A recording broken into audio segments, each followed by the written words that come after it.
Hello, YouTubers and NFL fans everywhere. This is Matt, the NFL Fanatic, giving you my Week 15 2016 NFL predictions.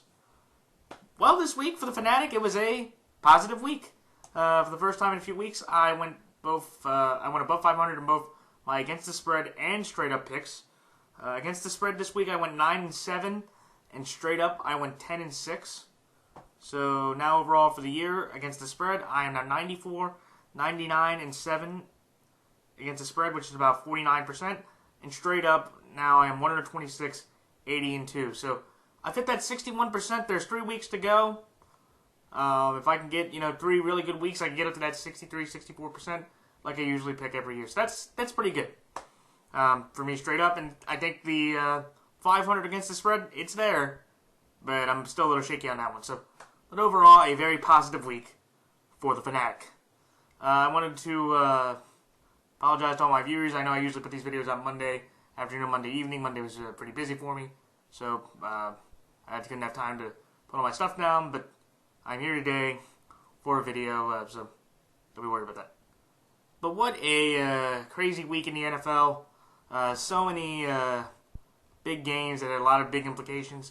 I want to congratulate teams like Kansas City for beating Oakland 21-13. Now they are in first place in the AFC West, and Oakland now is a wild card team. And for everybody out there, in my opinion, I think it is time to stop putting the Raiders over the Chiefs. I know the Raiders are a great team, and they have a phenomenal offense. But there's just something about that defense, and with them playing in cold weather, that I'm just not a fan of. And just knowing where they are now, and the fact that they just got swept by this Chief team, I just think, again, it's time to put the Chiefs in their rightful spot of the second best team in the AFC behind the New England Patriots. No offense to the football guru, too. Shout out to him. Check out his videos. I know he's a huge Raiders fan. Congratulations. The Raiders are back. But just watching him against the Chiefs, the 2 lowest offensive point totals the Raiders have had this year have come against the Kansas City Chiefs. So I believe, again, Kansas City, they have Tennessee, Denver, and San Diego. There's 2 very winnable games and a tough game against Denver in their building. That, a tough divisional game with Denver trying to play for a playoff spot. But I do think Kansas City will win this division pretty well. But Oakland has a nice, comfortable cushion to get one of the 2 wildcard spots. So congratulations to them. I want to congratulate the New York Giants for a incredible defensive performance against the Dallas Cowboys. Now they are 4-1 in games that have been decided by 3 points or less. They held Dallas. They forced 3 turnovers by the Dallas Cowboys, which was the first team to do that all year against the Cowboys. Dak Prescott had his first 2 interception game. He only had 2 interceptions entering the game. And Janoris Jenkins has become a phenomenal corner, and he is now one of the best corners against Dez Bryant. In 2 games this year, Dez Bryant has been only held to 2 receptions for 18 yards when covered by Janoris Jenkins. I think there's a positive and a negative. The Cowboys' defense played exceptionally well through 3 quarters. If it wasn't for Odell Beckham's 61-yard touchdown pass, I do believe the Cowboys could have won that game, especially with Bailey barely missing a 55-yard field goal that hit off the bottom upright and went backward. But at the end of the day, Odell made a play that Dez cannot. And for the Giants, Eli Manning didn't have that great of a game. He had 3 turnovers himself. He had a lot of awkward and inaccurate throws. But again, Eli Manning, when he tends to go to the postseason, which the Giants are very well likely headed, he tends to play better. Let's see. Congrats to Atlanta for getting a big win over Los Angeles. I also want to congratulate the Green Bay Packers for absolutely shredding the Seattle Seahawks 38-10. Now the Green Bay Packers haven't lost to the Seahawks in Lambeau since 1999, and that by far was Russell Wilson's worst game of his career. And I'm a huge Russell Wilson fan, and that pains me to say it, but I'm definitely going to say this. I do think the Seahawks are not going to be able to make the Super Bowl, because once you see this team on the road, they are nowhere near as good as they are at home. And that's proven because they are now 2-4-1 on the road. They're the only undefeated team left at home. So with schedules remaining, I do think Seattle could get to the NFC title game and possibly play Dallas. But if once they go into Dallas, I give them no chance. That's just my opinion. So, congrats to Tampa for getting their 8th win and having their first non-losing season since 2010. Yeah, since 2010. First non-losing season for 2010. Congrats to the Bucks also for 5 straight wins. Something they haven't done since 2002, the last time they won Super Bowl.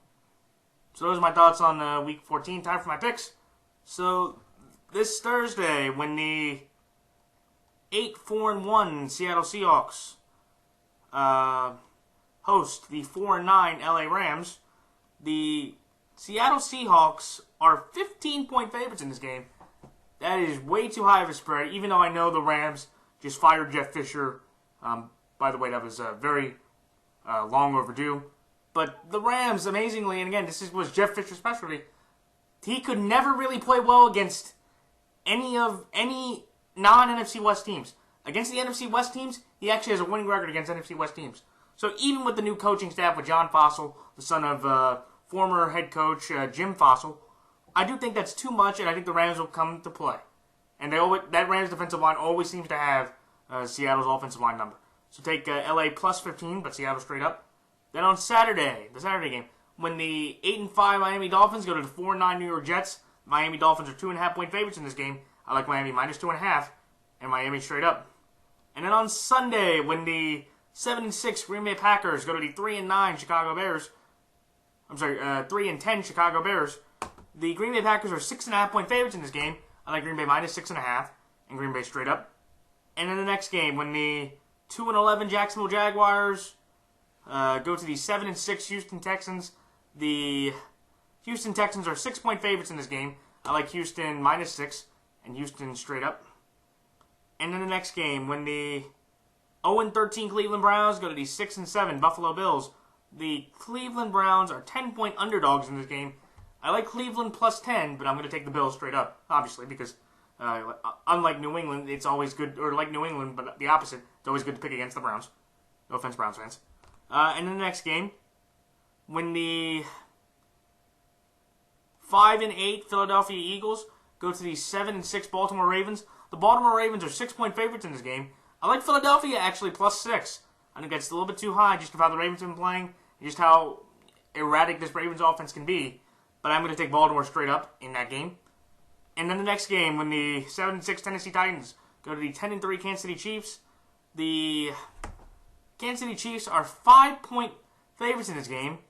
I think Tennessee, with their confidence and momentum, they have a team with great talent. I'm actually going to take Tennessee here plus 5, but I'm going to take Kansas City straight up. And then the next game, when the 9-4 Detroit Lions go to the 9-4 New York Giants, the New York Giants are 4.5-point favorites in this game. I like Detroit here plus 4.5.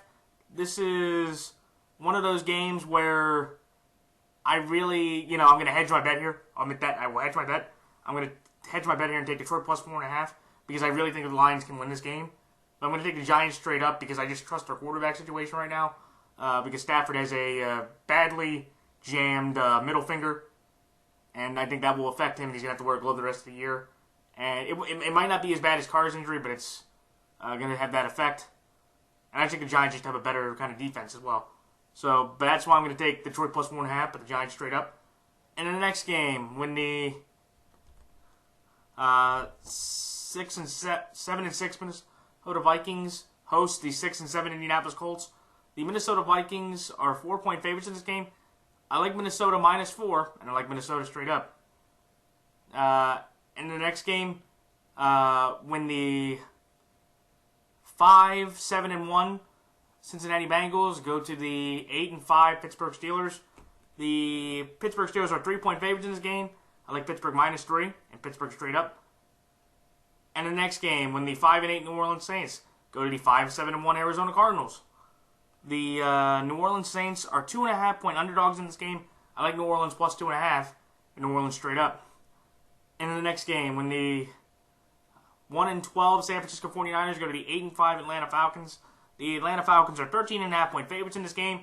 I like Atlanta minus 13.5, and I like Atlanta straight up. And in the next game, when the 11-2 New England Patriots go to the 8-5 Denver Broncos, the New England Patriots are 3-point favorites in this game. I like New England minus 3. New England straight up. and then the next game, when the 10-3 Oakland Raiders go to the 5-8 San Diego Chargers, the Oakland Raiders are, let's see, I believe, give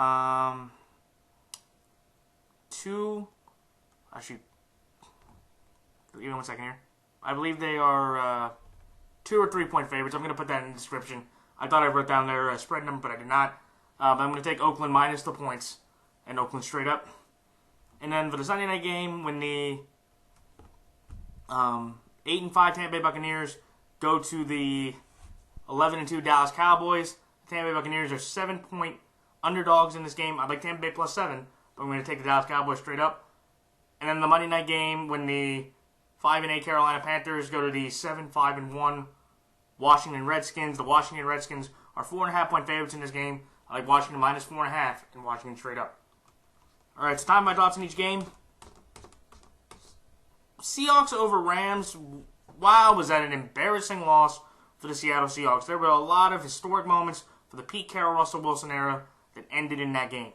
Well, first of all, that was the largest loss in the Carroll and Wilson era by 28 points. Just to put that in perspective, they only had one loss going into that game by 10 or more points, which was against the Packers last year in Lambeau.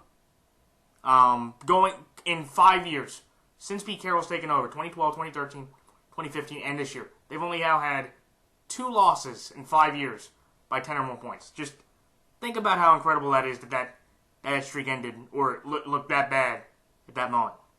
Also, Russell Wilson, this was the worst game of his career, like I said. He threw a career-high 5 interceptions in the loss. Two to three of them were his fault. By the end of that game, that was just them just trying to make plays, and one went off of Baldwin's hand, another one went off of Farmer's hand, and it just was an absolute debacle. And also, he's the first Seattle quarterback to have 5 interceptions in a game since John Kitna did it in 1999. And the one thing, like I said earlier, Seattle is a very bad road team. If you look, 4 of their 6 road games, they've scored 1 TD or less in 4 of their 6 road games. And in 3 of those games, they couldn't even put up a touchdown. They put up 3 points against the Rams. They put up 6 points against the Cardinals and tied. And they put up 5 points against the Bucs. So, this is a very bad road team.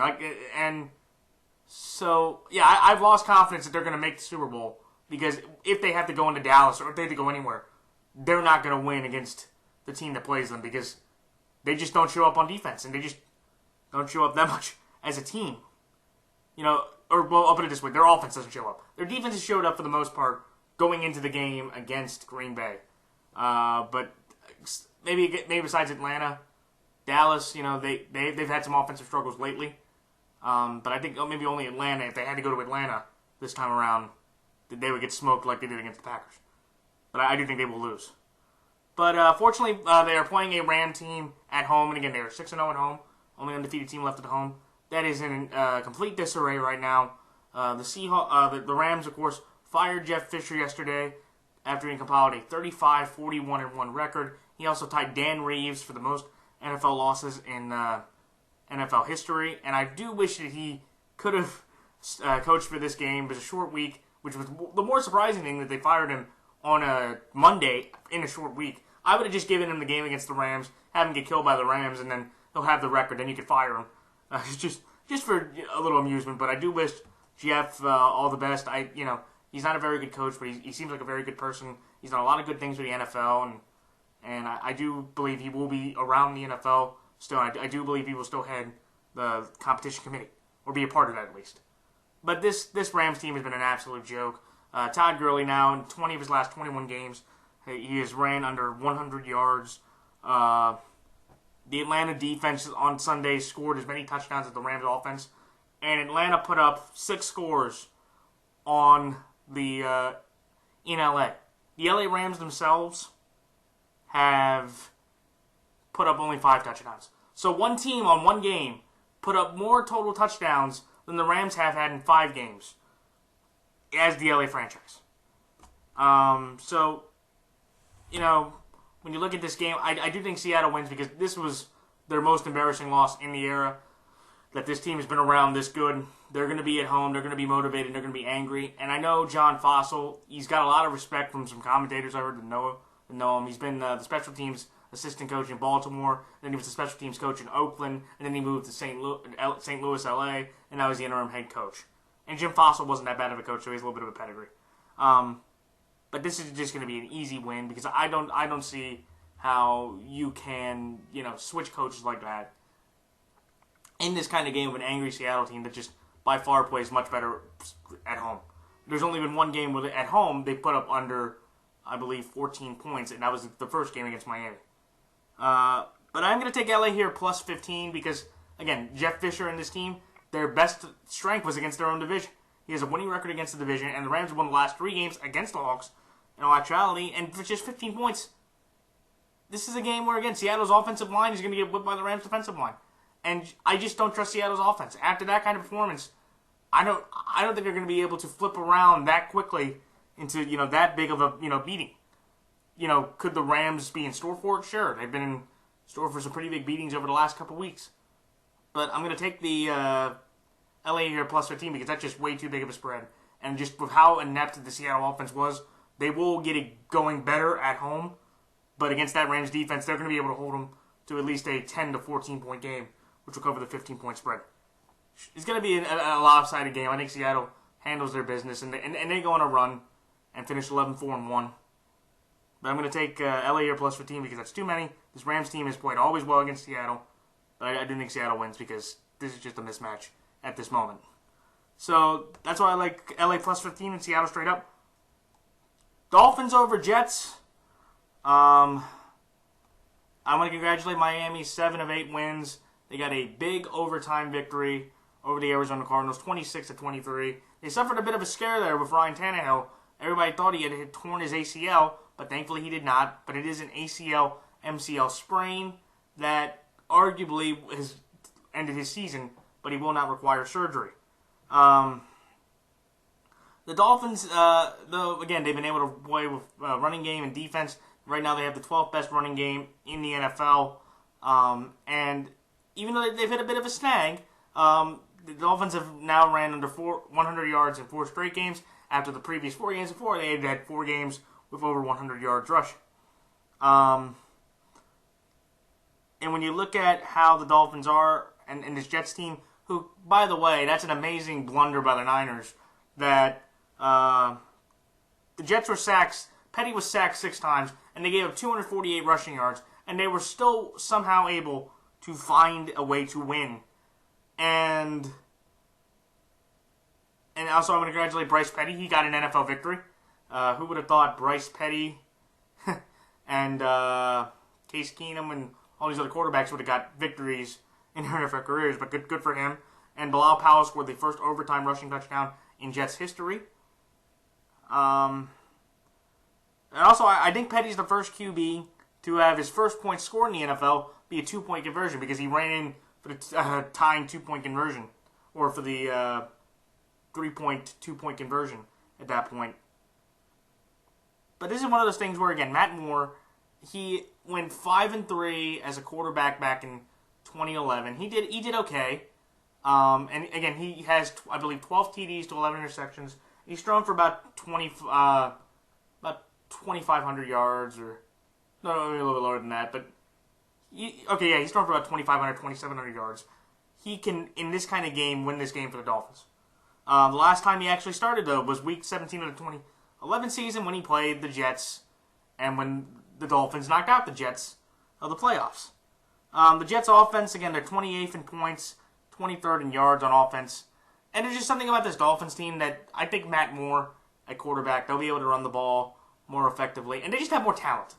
Matt Moore is a better quarterback than Bryce Petty. And then everything else that's going on, the Jets suffered a lot of injuries in the game. And just they got a fluky win over a even worse team in the San Francisco 49ers. This Dolphins team, they're battle-tested. And Matt Moore has been in this league long enough, and he's been with the Dolphins long enough to understand what to do his job is. And I think they will get enough to get a 3 to 4 point win over a very meddling and struggling Jets team that got extremely lucky that the Niners are the Niners. So, kudos to Miami. It's their first winning season since 2008, and it pretty much saves Gase's job, and Adam Gase is moving this team in the right direction. So kudos to him when or if he gets this victory. So that's all, like Miami minus 2.5, and Miami straight up. Next game, Packers at Bears. Aaron Rodgers, he had his 37th game with 3+ passing TDs and no interceptions. That's the 4th most in NFL history. He broke the tie with Brett Favre for that stat, so congratulations to him. Aaron Rodgers now has won 16 straight home games in December. So that's an incredible accomplishment, and the Green Bay Packers look like they're back. In Seattle, in 2 of the last 3 games, they picked off Russell Wilson 4 times or more, and they've forced at least over 5 turnovers in 2 of those last 3 games. First time since Week 16 of the 2010 season, the Packers forced 6 total turnovers. And I think the biggest difference to the Packers is that they're getting healthy. Guys like Demorius Randall are back. Clay Matthews is back. They're getting some other decent corner help. And also they're being able to run the ball more effectively. Christian Michael, who's now getting into this offense, has provided a nice spark for the running game. And also Ty Montgomery. Ty Montgomery has been the first wide receiver I've known that's actually been much better as a running back, and he's actually 3rd on the team in rushing. Sad part is Aaron Rodgers is 2nd, but that kind of shows how inept this running game has been for a very long time. And again, Aaron Rodgers, I think he has 32 touchdowns and 7 interceptions. 21 of those TDs have gone to Jordy Nelson and Devontae Adams. Devontae Adams has really come to form, and he's arguably now taken over Randall Cobb's spot as the number 2 receiver on this team. And it's showing it again that after his first year, that the second year was because of injuries, and he's showing that why he was that 2nd-round pick that the Packers got him for. And they're taking on a Bear team that, for some odd reason, they've been able to play against Detroit really well. The first pick 6, the Bears got their first pick 6 since Week 3 of the 2014 season, when Ryan Mundy picked up Geno Smith for a 58-yard touchdown. And there was some weird synergy. I know I'm not supposed to talk with the Lions, but there's some weird synergy between the Lions and Bears here for offense and defensive turnovers. The only other game where the Bears forced 2 turnovers was against the Jags, and the only other team that the Lions had committed 2 turnovers against was the Jags. So, for some random reason, the Jacksonville Jaguars have some weird synergy in that the Bears, the only team they can force 2 turnovers on was the Jags, and for Detroit, the only other team that's made them commit more turnovers is the Jags. So, I just thought it was a fun little tidbit there. And also, I think a big help will be Alshon Jeffrey. He's coming back from a 4-game suspension. But this is really not a contest. Green Bay is in prime form to win the NFC North. They look like the team that we all kind of, expected them to be like. And I think, again, you can look at the Packers and the Steelers in very much the same way. Their offenses are now clicking. Their defenses are getting healthier, and they're playing much better as a defense. The Steelers, the Packers are somewhat finding a running game. The Steelers have been able to find more in their secondary, and both these teams should be able to make the playoffs and both win their respective North divisions. It's been 5 straight losses against the Packers at home for the Bears, and this is just a supremely better team. One's just playing the play, and Barkley, is just getting starts, just to add to his resume. One's trying to make the playoffs, and one just looks supremely more confident and more in a rhythm now than the other one is. So that's all, like Green Bay minus 6.5 and Green Bay straight up. Next game, Texans over Jaguars. Jacksonville, they've lost 11 of their last 13 home games, and I believe they haven't won a home game in Jacksonville in over a year. So, again, this is one of those things where when you look at the Jaguars-Vikings game yesterday, or on Sunday, that was just an awful game because the Vikings had to kick 5 field goals, and it wasn't until the end when Bortles screwed up and they got to about the 1-yard line, they punched it in for the 2 touchdowns. But this has just been an absolute disaster. Just for a fun stat here, Marquise Lee is leading all Jags wide receivers in terms of yards. Marquise Lee. It's not Allen Hurns or not Allen Robinson. It's Marquise Lee. The 2nd-round borderline bust, or definitely a disappointment out of USC. has been leading this Jaguar team. And he has more touchdowns than Allen Hurns does. True, Allen Hurns has been hurt of an injury, but still, that just is something that should not happen. And that guy should not be leading your team in any receiving category. Another huge disappointment is Julius Thomas. His season high was 71 yards, and for a guy that was given $45 million, the fact that he got put on IR and he only started about 6 or 7 games, that's a problem. And I think if you're the Jags, if you fire Gus Bradley at the end of the year, I would consider moving. Julius Thomas, because I think he's underperformed, and this whole team, there just needs to be a lot of movement, and that's just a contract that I do not want to have to deal with. And for the Texans, right, another awkward Texans win. First time they swept the Colts in franchise history, and now they have won 9 straight games in the division. That's the longest streak in the NFL. And it wasn't like the Texans did anything like special. Just the Colts, Andrew Luck threw 2 big interceptions, he had another big fumble, and there was just some weird play calling, but the Texans just settled for field goals, and their defense carried through. And just when you look at this game, the Jaguars, it's kind of the same thing where they're just a bad team. That Jacksonville could put up a fight, and they have 1 or 2 moments in a game where you go, wow, there's that potential. But then like for the next 58 plays in a 6 game, you just see ineptitude, bad tackling, missed throws, interceptions, guys running through, huge holes. And Houston, again, they've won 10 of the last 12 games against the Jags, and just Houston's just the better team. Like, Houston is playing for something. I trust Brock Osweiler maybe a little bit more, just about the same as Blake Bortles. They can run the ball better. They have a better offensive line, and they just have better talent. And that's what I'm taking the Texans to win this game. I just think, again, the Texans, look, just about 3 or 4 weeks ago, Osweiler threw for 99 yards and 2 TDs. He threw for under 100 yards and won. Paxton Lynch threw for 1 or 2 yards, and he won. So, this Jag team is one of the worst in the league. And just if you have any competent talent, which the Texans do, you should be able to win. They have a better offensive line, better defense, and just the better structure of system. And that's why I'm easily going to go with them to win this game against the Jags, who are destined to finish 2-14 and lose their last 11 games. Sadly for them, that would only be the 3rd longest losing streak in the NFL, behind the Cleveland Browns and the San Francisco 49ers. So that's why I like Houston -6 and Houston straight up. But speaking of the Browns, next game, Browns at Bills. Cleveland, they're the first team to start 0-13 since 2011 Colts. A 16-game losing streak for the Browns. That's the longest in the NFL since the Raiders from 2013 to 2014. And just for some clarity, the longest losing streak in NFL history, I believe, is the Tampa Bay Buccaneers in the 70s. And I believe they lost a 24-game losing streak. I do not think Cleveland will go that long.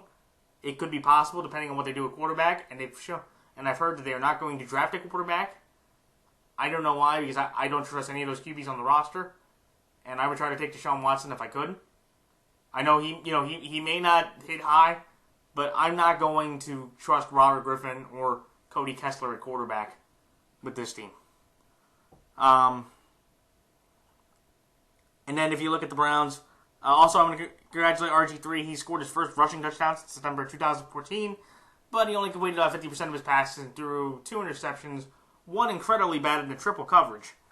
And the problem with the Bengals and the Browns is this has been an absolutely one-sided affair. In the last 3 games the Browns have hosted the Bengals, they've been outscored 90-13. So that's the ineptitude of the Cleveland Browns. I mean, that's just that the Bengals, who have been one of the more unaffected teams this year, has absolutely destroyed the Browns in 2 games. But Buffalo, they're kind of meddling themselves. Buffalo gave up the most rushing yards to a Steelers running back in Steelers franchise history. Le'Veon Bell ran for a Steelers franchise high 239 yards. And so, that's demoralizing, especially for Rex Ryan, who puts his hat on defense. However, it's interesting because if you look at it, the Bills' passing offense and the Bills' rushing defense are about identical. They give up the 4th most rushing yards and the 2nd most rushing TDs in the league. but they've also gained the second fewest passing yards and the fourth fewest passing TDs in the league. So again, this is kind of a Rex Ryan team. Even though again the run defense has been quite a surprise, but I think some of that is because again Le'Veon's one outlier game kind of inflated all those numbers. But I'm going to take the Bills here just because they've been just competent, and I trust Tyrod over RG3 at this point. He has more talent around him. I would take Sammy Watkins over any receiver the Browns have. Terrell Pryor, by the way, had a career-low 1 reception for 3 yards. Excuse me, I'm sorry. When guarded by Adam Pac-Man Jones. So I think that was interesting how that happened. I do not think Terrell Pryor is garbage, but I do think Terrell Pryor has to kind of calm his mouth down because, you know, when you're on an 0-13 team, how much can you really talk? And Buffalo's won 3 of the last 4 games against the Browns. And, again, just the Bills have more talent. The Bills have the better quarterback. The Bills are barely playing for something. And it just, even if Tyrod can't really throw the ball that well, he could run better. And I would just trust the entire Bills running attack to beat this Browns team that just is the worst in the league.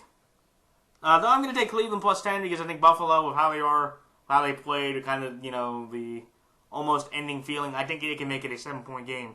But I do think the Bills win because also they're going into Buffalo. Even though it's Cleveland, so they're, you know, the lake's right there. I'll give Buffalo the slight edge.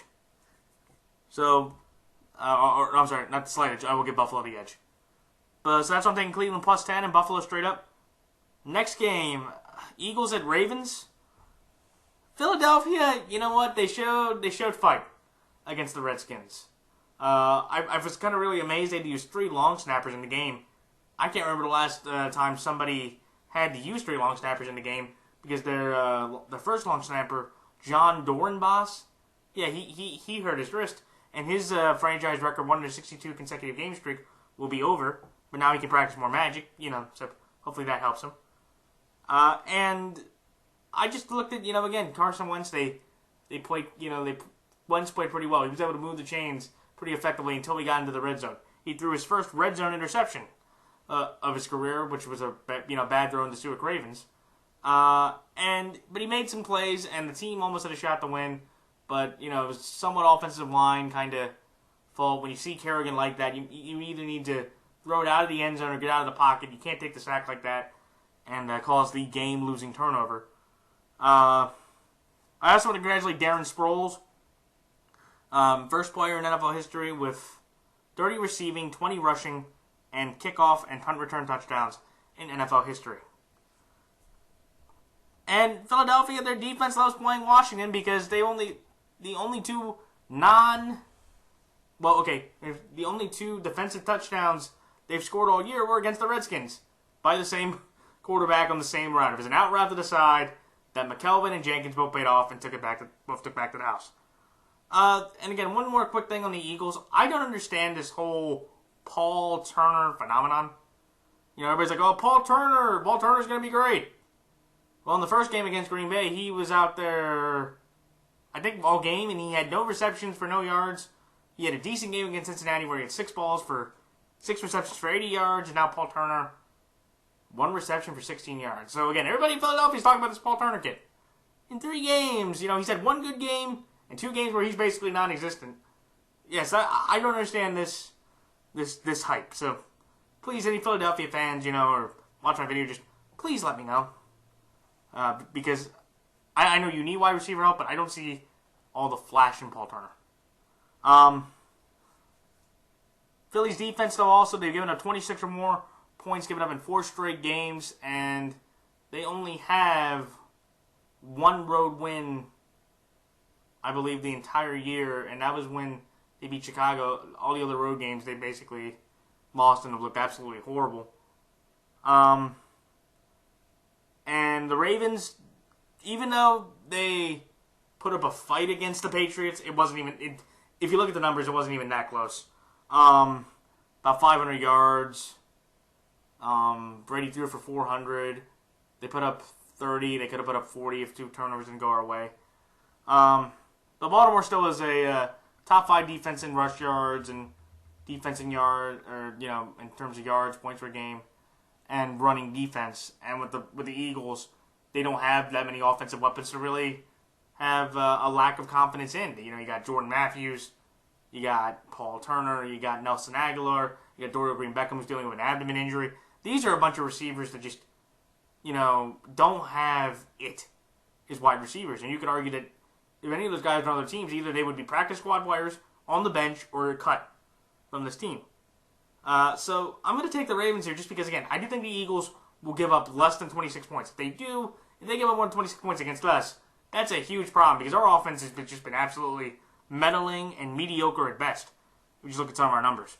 We only could have, you know, on drives that the Patriots did not turn it over, we didn't even score a touchdown. But I'm going to take Baltimore just because I trust that defense, and I feel like in this kind of game, we are much better at home. We are 1-0-1 against the Eagles at home, so we haven't lost to them at home, even though it's only been 3 games. But I just like, again, I like our defense, and I like our special teams to carry us, and Flacco to do enough on offense against this Philly defense, which has some shaky corners, to win this game. It'll be tough, it'll be close. John Harbaugh will get to play his former squad, and that'll be a fun joy. But I'm going to take the Ravens here, just because I feel confident that they can win. I'm going to take the Eagles here, +6, because if Carson Wentz can get things going, we like to play a lot of, zone or some zone coverages. He can dink and dunk us enough to make it, a little bit closer than we would like. So that's all like Philadelphia +6 and Baltimore straight up. Next game, Chiefs over Titans. Marcus Mariota completed only 30% of his passes in the win against the Broncos. That is the lowest completion percentage in a victory since Jamarcus Russell had a 29.6 completion percentage against the Broncos, I believe, in 2009. And also, for the first time since 2011, the Titans are above 500 after 13 games. And the Titans' run defense did a sensational job. They only gave 18 yards to the Denver Broncos. That is their fewest rushing yards allowed by that defense since Week 2 of the 2005 season. So, again, Tennessee, look, they got a big victory, and they got a gritty and tough win that nobody really expected against the Denver team that basically, like most people think, including me, was their last chance at a win all season. And I think with Tennessee, it's something where with Denver, you're just not trusting this offense enough, and they're playing a Kansas City team that I just made it their second best team in the AFC. This is a game at home for the Chiefs that they need to win. Kansas City now is 4-1 against the Raiders in their last 5 games. And like I said earlier, the Oakland Raiders offense, which has been absolutely spectacular, one of the best in the NFL. They've scored their lowest amount of points per year of the year against the Chiefs both times. So that's a credit to the Kansas City defense. That's a credit to also Alex Smith and the offense for doing enough to win those kind of games. Tyreek Hill has been an absolute stud. He has contributed a lot with their defense on how the Chiefs have scored. About half the points the Chiefs have scored have come from their defense and their special teams. And then if you look at the Chiefs as well, their greatest asset is the tight end Travis Kelce, who is one of the best in the league right now. I would say top 5 most certainly, and just of how the teams are situated, you could say the best tight end in football today, right now. He is now at 4 straight 100-yard games. I think the last time to do that for Kansas City was probably Gonzalez. So again, he's proving to be that big of an asset. I'm a big Tyreek Hill fan. Macklin came back, so that's going to bring another dimension. Wilson and Conley can be okay to decent, possession receivers.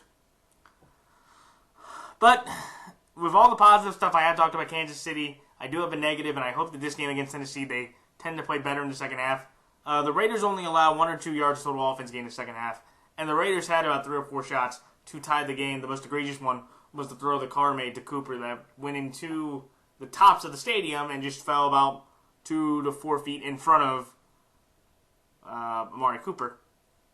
And also for the Chiefs, it was the first time since 1972 that they lost the turnover battle by 3 turnovers, and they won the game. And if you look at this Chiefs-Titan game, the Chiefs and Titans have actually split the last 4 games. And the last time they played, I believe the Titans won. That was Week 1 when Jake Locker was the quarterback. So, obviously, Marcus Mariota is the better quarterback. But I'm going to take the Chiefs here because, again, this is the consistent team that they can score enough in multiple ways.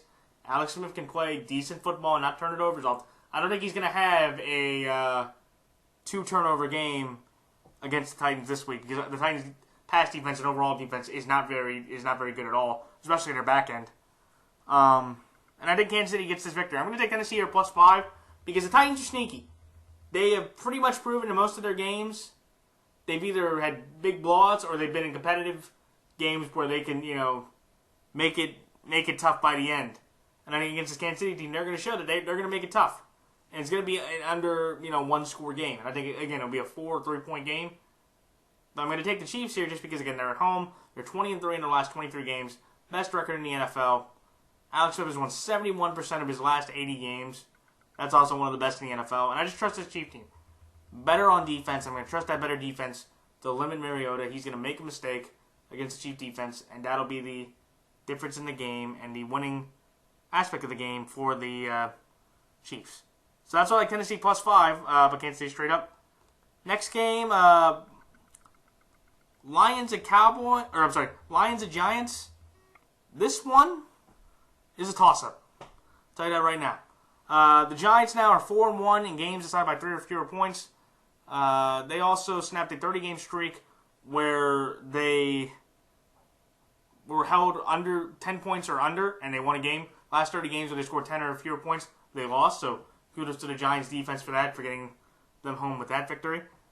And when you look at the Giants again, Eli Manning did not have a great game. He had a typical bad Eli game.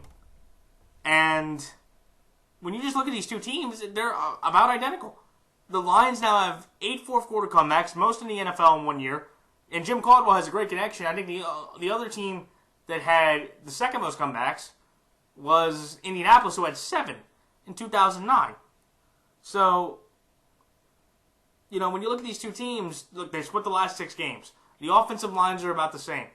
The running games are about the same. They really can't run the ball that effectively. The wide receiving cores, the Giants have a bit of an edge.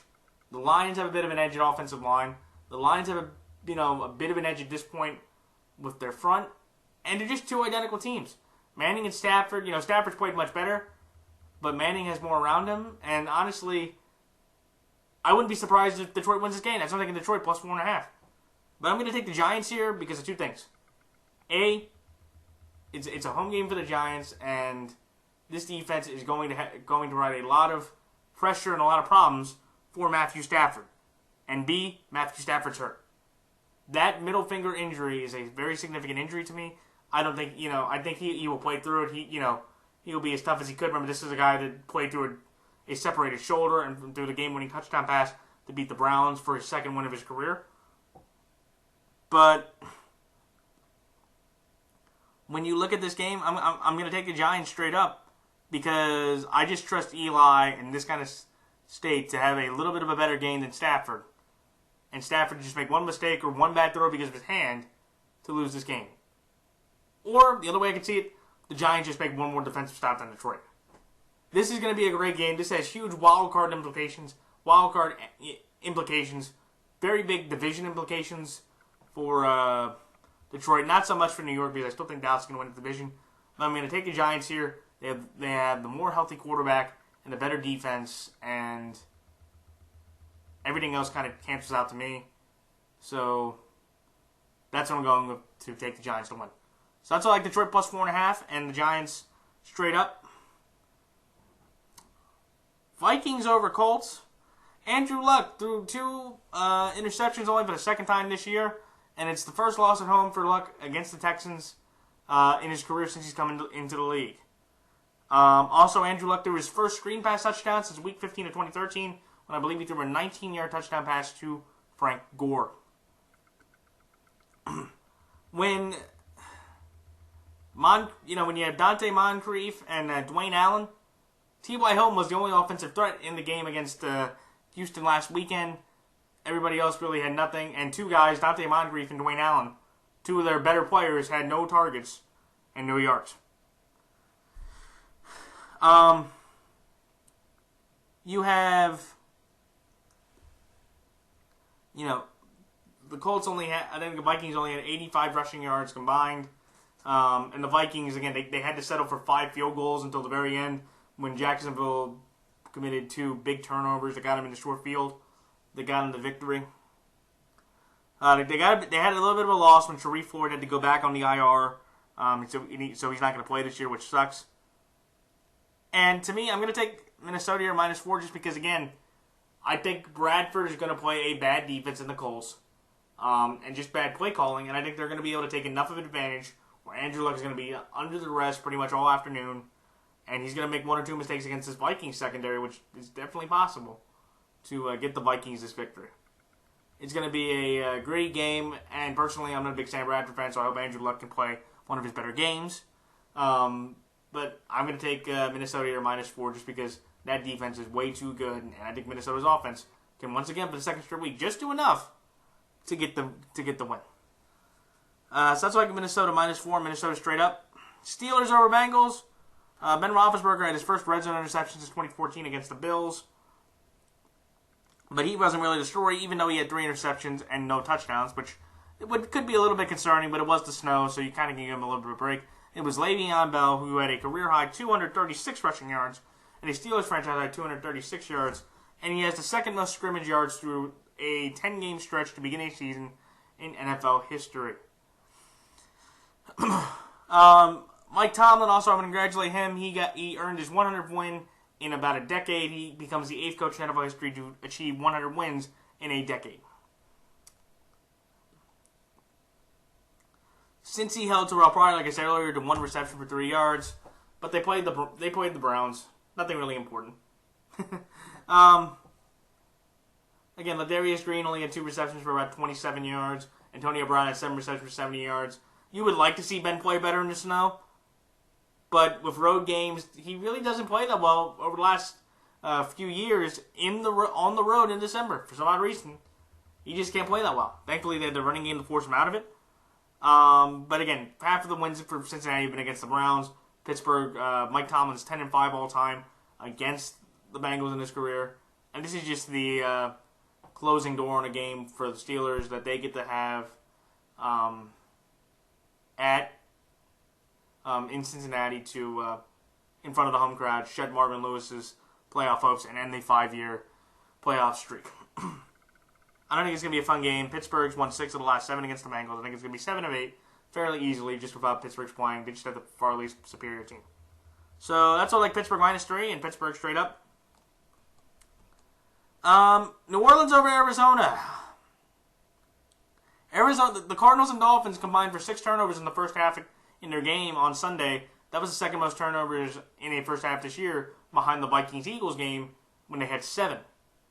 One thing I would tell Arizona, I would tell Chandler Catanzaro to get cut immediately. I know that Arizona, they tend to have issues with immigration. I would say for Chandler Catanzaro, make him an illegal alien on the team and force him to move out of the team, because he is just that bad. He's the 5th worst in PAT kicking, and he has the 2nd to last kicking overall percentage. And just watching that game, he cost them the game. You know, again, Palmer didn't play his best, but Palmer's had an up and down year. When you have opportunities like that, you can't miss extra points into the dirt, and you can't miss chip shot field goals like he did. And the Cardinals have also had 4 losses by 3 points or less. A lot of those have been on Catanzaro's foot. And he's only made 1 game-winning field goal, I believe, in those situations. But Arizona, like I've said before, and I'll say it again, they're the spoiler team of the league. They have all the talent, and they will play about just with anybody in games, but they just can't find ways to close games. But if you look at the Saints, it's kind of the same thing. Again, you have 2 mirror teams. Again, Drew Brees, for the first time in his career, he had 3+ interceptions in back-to-back games. First time in his career. He's been in the NFL for 16 years. First time that's happened, so that's kind of impressive. And also for Sean Payton, this is for his tenure. This is the first time his teams have scored 13 or fewer points in back-to-back games. So think about that. That's just somewhat amazing, the dominance that they've had. That even though they may not have won all the games, especially over the last couple of years, they've lost more than they've won. But the fact that for the first time ever, they scored under 14 points twice, and Drew Brees had no touchdowns and 3 interceptions in back-to-back games. Wow. Even though, again, Drew Brees did accomplish his 11 4,000-yard season, which extends his NFL record. They split the last 4 games, and honestly, I'm taking New Orleans here just because, you know, I just think Drew Brees is playing better than Palmer. That's it. I wouldn't be surprised if Arizona wins. It's like Detroit, New York, but on a smaller, more mediocre scale. I wouldn't be surprised if Arizona wins this game. But I'm going to take New Orleans just because I'm taking Drew Brees over Palmer. So that's why I'm taking New Orleans plus 2.5 and New Orleans straight up. Atlanta over San Francisco. Fairly easy. Atlanta's 6th straight 4,000-yard passing season for Matt Ryan. He ties Peyton Manning for the second longest consecutive streak of that mark in NFL history. And they forced a season-high 5 turnovers. And they also held a Rams, their lowest point total of the year with 14. Again, like I said, the Atlanta Falcons going to just score their 2 defensive touchdowns the whole game. And they would have gone into overtime against the Rams. And this was against a Atlanta offense that did not have their 2 best receivers on the field in Julio Jones and Mohamed Sanu. So sorry, LA, that's just very sad to think that you were that bad. That you could have their 2 wide receivers out. Taylor Gabriel, who was cut by the Browns, Cleveland. Cut by the Browns. Had a 61-yard touchdown. And again, they put up 6 touchdowns in the Niners building. Or in the Rams building. 1 more than the Rams have had in 5 shots. And first game since week 5 of last year, Atlanta had 2 defensive touchdowns in the same game. And I also want to congratulate Vic Beasley. He's been the breakout player of the year so far. 13.5 sacks this year. And leads the NFL. And he got his 2nd defensive touchdown, I believe. His first, when he got the strip sack on Jared Goff. Where Atlanta's been a phenomenal offense. It's kind of worse because they have to play a worse version of the Rams and the Niners. San Fran, 2nd longest losing streak in the NFL. The Niners gained 274 yards in the first half against the Jets. Against the Jets defense that looked like garbage against the Colts on Monday night. Do you want to know how many yards the Niners gained in the second half and overtime? Only 85. Carlos Hyde had a career day. Kaepernick played okay. They had 6 sacks. They blew a 17-3 lead in a half and lost to a Jet team led by a third or fourth year quarterback that was only making his 2nd career start. Just think about how bad it is, San Francisco fans. I'm sorry for you guys. But this is the worst defense in yards and points in the league. They're playing the best offense in points in the league. Even though the Niners have won 3 straight games against Atlanta, and Atlanta lost to them last year by Blaine Gabbert. Unfortunately, this team has gotten worse, which is kind of amazing because, again, they only went 5-11. They've gotten worse since then, and I just trust Atlanta. This is just going to be another embarrassing offensive show for the Falcons. There's more confidence in that defense by playing a lower version of the Rams, which is sad. But that's why I'm taking Atlanta minus 13.5 and Atlanta straight up. New England over Denver. Tom Brady, 400-yard game. Gained his 100th career home win. He became the fastest quarterback to win 100 home games in a career. I think only Favre and Manning, only with the other 2 quarterbacks that have 100 home wins. He did it in about 20 fewer games. And again, he's 50-1 against the AFC all time, I think, since 2007. That is just absolutely amazing. But that's just the incredibleness of Brady. And also, he's now 8-1 against the Ravens all time in the regular season. And that was arguably his best game as a New England Patriot against the Ravens. And also LeGarrette Blount, he tied Curtis Martin for most rushing touchdowns for a New England Patriots season. So kudos to him there. And also I think Chris Hogan had his longest touchdown of his career and the longest touchdown pass for the New England Patriots in their career, for their season. So when you look at New England, that they're on a roll, and even though, again, this is Tom Brady's kryptonite in Denver, but Denver's not really playing them well either. They had their lowest amount of rushing yards, the Broncos offense did, since Week 15 of the 2013 season when they lost to the Chargers in Denver. And New England is only now thrown 2 interceptions in their 13-game span. I believe that's still the lowest through 13 games in NFL history. And Brady, and again, this is a demon. He got over the Baltimore demon last night. He's now going to get over the Denver demon.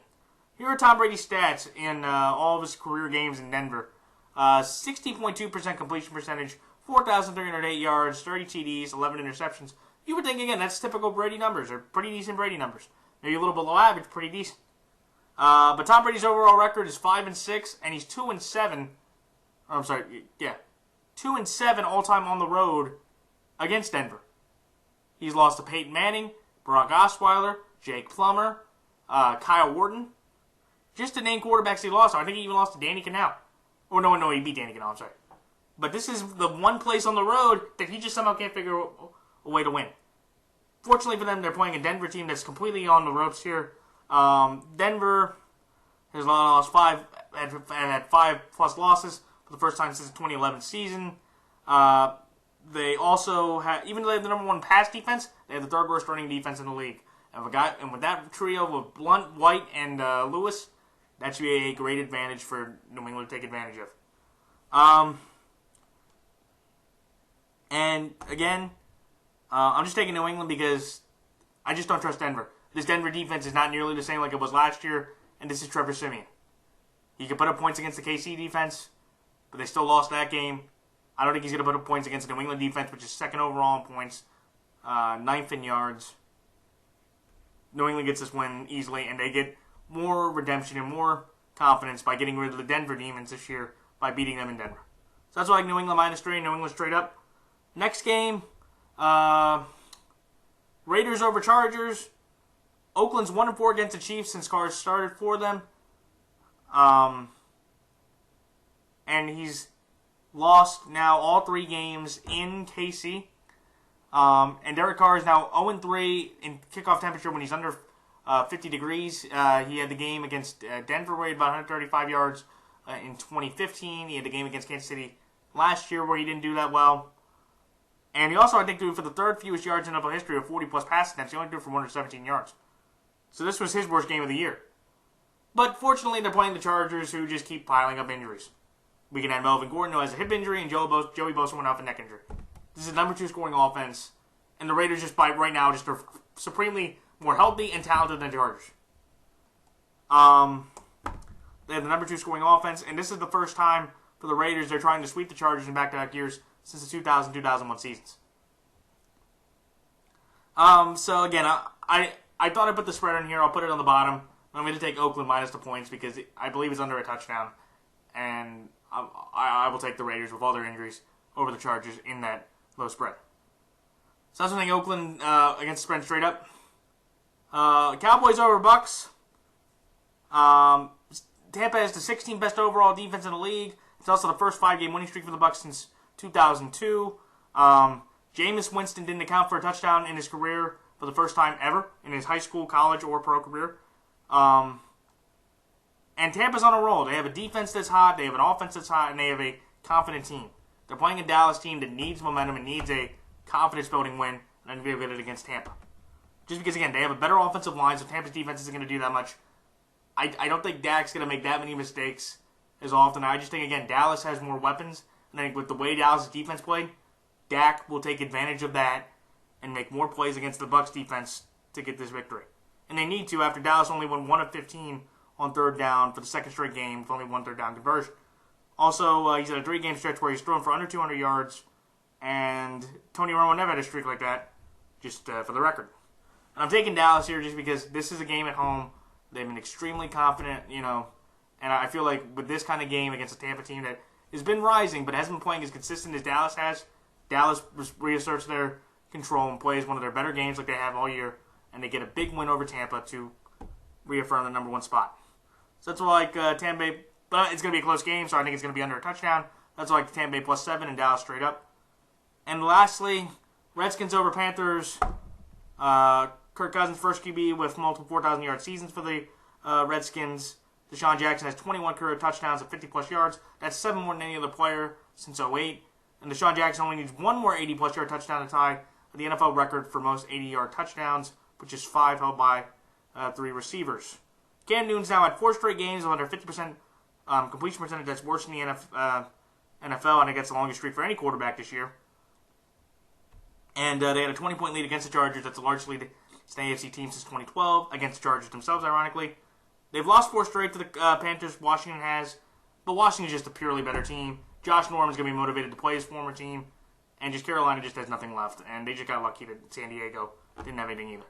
So that's like Washington -4.5 and Washington straight up. So those are my picks for this week. Like, comment, rate, subscribe. Please check out the NFL YouTube prognosticators page on Facebook. It is a great group of people. Please watch their stuff, including mine. So until next week, this is Matt the Fanatic signing off. Until then, so long.